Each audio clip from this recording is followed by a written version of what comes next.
Hello guys, അപ്പോൾ നമ്മളിന്ന് ഉണ്ടാക്കാൻ പോകുന്നത് ഒരു കണവക്കറിയാണ്. അപ്പോൾ കുറേ നാൾക്ക് ശേഷമാണ് കണവക്കറി ഉണ്ടാക്കാനായിട്ട് പോകുന്നത്.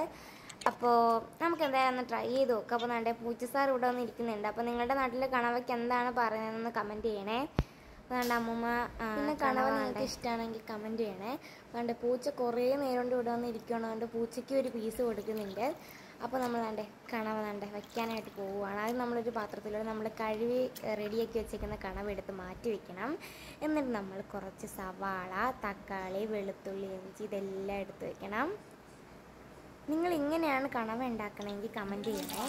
എന്നിട്ട് നമ്മൾ വേറൊരു മൺചട്ടിയിൽ കുറച്ച് വെളിച്ചെണ്ണ ഒഴിച്ച് കുറച്ച് മുളകിട്ട് കുറച്ച് കരിവേപ്പിലിട്ട് അതിനുശേഷം നമ്മൾ നേരത്തെ അരിഞ്ഞ് വെച്ചേക്കുന്ന സവാളയും കൂടി ഇടണം.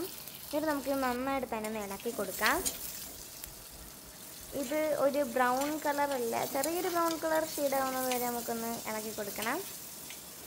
അപ്പോൾ നന്നായിട്ട് തന്നെ ഇളക്കിയതിന് ശേഷം നമുക്ക് ആവശ്യത്തിനായിട്ടുള്ള ഉപ്പും കൂടി ചേർത്ത് നന്നായിട്ടൊന്ന് ഇളക്കി കൊടുക്കാം. അപ്പോൾ ഇത് ചെറുതായിട്ടൊരു ബ്രൗൺ കളറൊക്കെ ആയി വരുന്നുണ്ട്. അത് ചെറുതായിട്ടൊരു ബ്രൗൺ കളറൊക്കെ ആയി. നമുക്ക് ഇതിലോട്ട് നമുക്ക് ആവശ്യത്തിന് വേണ്ടുന്ന തക്കാളി ചേർത്ത് കൊടുക്കാം. അപ്പോൾ നമ്മൾ തക്കാളിയും കൂടി ഇട്ടതിന് ശേഷം ഇതും ചെറുതായിട്ടൊന്ന് വാടി വരുന്ന ആ ഒരു നമുക്ക് ഇളക്കി കൊടുക്കാം. അതിൻ്റെ ഉള്ളിയൊക്കെ നല്ല ബ്രൗൺ കളറായി. നമുക്കിതിലോട്ട് നമ്മൾ നേരത്തെ എടുത്ത് വെച്ചേക്കുന്ന വെളുത്തുള്ളി, ഇഞ്ചിയൊക്കെ ഇട്ട് കൊടുക്കാം. ഇനി നമുക്കിത് നന്നായിട്ട് തന്നെ ഇളക്കാം. നിങ്ങൾ വയ്ക്കുന്ന കണവക്കറിയിൽ ഇതൊക്കെ ഇടുമെങ്കിൽ കമൻറ്റ് ആക്കണേ. ഇവിടെ നമുക്ക് നന്നായിട്ട് ഇളക്കി കൊടുക്കാം. ഇനി നമ്മൾ ഇതിലേക്ക് ചേർക്കാൻ പോകുന്നത് കുറച്ച് മഞ്ഞൾപ്പൊടിയാണ്. അപ്പോൾ നിങ്ങൾക്ക് ആവശ്യത്തിന് മഞ്ഞൾപ്പൊടി തട്ടിയിടാം. അപ്പോൾ ഇവിടെ മഞ്ഞൾപ്പൊടി ഇട്ടിട്ടുണ്ട്. നമുക്ക് നന്നായിട്ട് തന്നെ ഇളക്കാം. അതിനുശേഷം നമ്മൾ ഇട്ട് കൊടുക്കുന്നത് കുറച്ച് മുളക് പൊടിയാണ്. അതുകൊണ്ട് നമ്മൾ മുളക് പൊടി ഇട്ട് നന്നായിട്ട് തന്നെ ഇളക്കുന്നുണ്ട്. മുളക് പൊടി ഇട്ടതിന് ശേഷം നമ്മൾ അടുത്ത ഇതിലേക്ക് ഇടാൻ പോകുന്നത് ഗരം മസാല പൊടിയാണ്. അപ്പോൾ ഗരം മസാല പൊടിയും കൂടി ഇട്ടപ്പോൾ ഇതെല്ലാം ഒന്ന് വാടി വന്നിട്ടുണ്ടെങ്കിൽ നമുക്ക് ലാസ്റ്റ് ചേർക്കേണ്ട കുറച്ച് കുരുമുളക് കൂടെയാണ്. കുരുമുളക് ചേർത്തില്ലെങ്കിൽ ഒരു ടേസ്റ്റ് കിട്ടത്തില്ല. അതുകൊണ്ട് നമ്മൾ ആവശ്യത്തിനായിട്ടുള്ള കുരുമുളകൊക്കെ ചേർത്ത് ഇനി നന്നായിട്ട് തന്നെ ഇളക്കി കൊടുക്കാം. ഇനി നമുക്കിതിലേക്ക് ആവശ്യത്തിനായിട്ടുള്ള വെള്ളം ചേർത്ത് കൊടുക്കാം.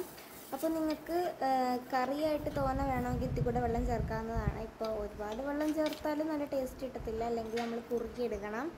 ഇത് ഞാൻ ഇവിടെ കുറച്ച് വെള്ളം ചേർത്തിട്ടുണ്ട്. ഇനി നമുക്ക് ചെറുതായിട്ടൊന്ന് ഇളക്കണം. ഇനി നമുക്ക് ചെയ്യേണ്ടതെന്ന് പറഞ്ഞാൽ ലാസ്റ്റ് പരിപാടിയാണ്. നമ്മൾ നേരത്തെ എടുത്ത് വെച്ചേക്കുന്ന കണവയില്ലേ, ആ കണവ നമുക്ക് ഇതിലോട്ട് തട്ടിയിട്ട് കൊടുക്കണം. അതുകൂടെ അപ്പോൾ എല്ലാം സെറ്റായി. നമുക്കിത് നന്നായിട്ട് തന്നെ ഇളക്കാം. നന്നായിട്ട് തന്നെ ഇളക്കി കൊടുക്കണം. അപ്പോൾ നമ്മുടെ കണവക്കറി ഇവിടെ സെറ്റാവും. നിങ്ങൾക്കിത് ഇഷ്ടമാണെങ്കിൽ കമൻറ്റ് ആക്കണേ. സ്കൂളിൽ ചോറിനൂടെയൊക്കെ കൊണ്ടുപോകാൻ പറ്റിയ ഒരു ഐറ്റമാണ്. പിന്നെ ചപ്പാത്തിയിലൂടെയൊക്കെ കഴിക്കാൻ മസ്റ്റ് ട്രൈ ആണ്. അപ്പോൾ ഇത് കഴിഞ്ഞ് നമുക്ക് കുറച്ച് അടച്ച് വയ്ക്കാം. അപ്പോൾ കുറച്ച് സമയം കഴിഞ്ഞിട്ട് നമ്മൾ എടുത്ത് നോക്കുമ്പോൾ നല്ല റെഡി ആയിട്ടിരിക്കും. കണ്ടോ, തിളക്കുന്നുണ്ടോ?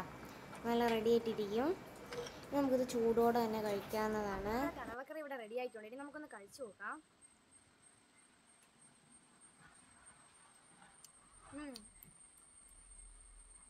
സൂപ്പർ, രക്ഷയില്ല. ആ ടേസ്റ്റുണ്ട്. അപ്പോൾ നമുക്ക് ചിന്നാക്കും കൂടെ കൊടുക്കാം.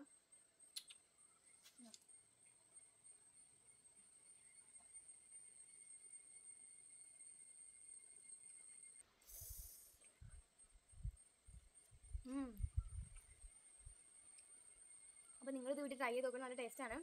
അപ്പോൾ വീഡിയോ ഇഷ്ടമായി ലൈക്ക്, സബ്സ്ക്രൈബ് ചെയ്യണം. പുതിയൊരു വീഡിയോ ആയിട്ട് വരുന്നത് വരെ ബൈ.